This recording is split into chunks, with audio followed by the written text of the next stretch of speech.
పెద్దగా చెప్పాలి. Hi viewers, welcome to Savitri గారి వంటలు. మా మనవడు మనవరాళ్ళు వినే ఉంటారు కదా మీరు.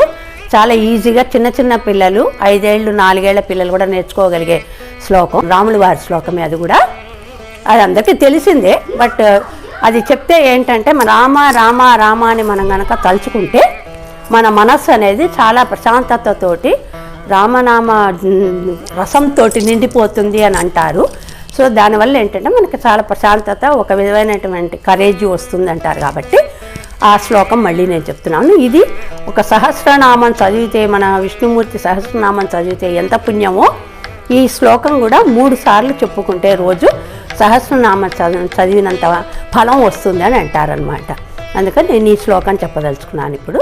శ్రీరామ రామ రామేతి రమే రామే మనోరమే సహస్రనామ తత్తుల్యం రామనామవరాననే.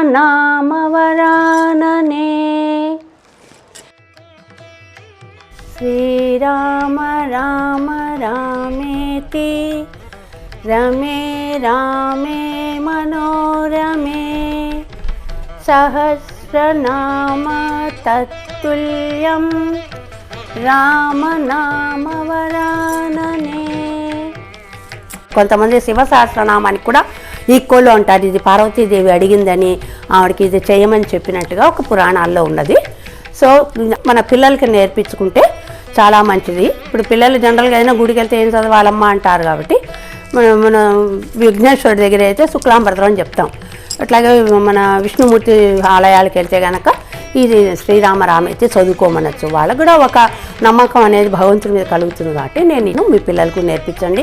మీరు కూడా వాళ్ళకి ఏదైనా మనం చెప్తే వాళ్ళు కాదనరు. ఈ వయసులో వాళ్ళు నేర్చుకునే వయసులో నేర్పిస్తే బాగుంటుందన్న ఉద్దేశంతో నేను మీకు ఇవి చెప్పాలనుకున్నాను. Thank you.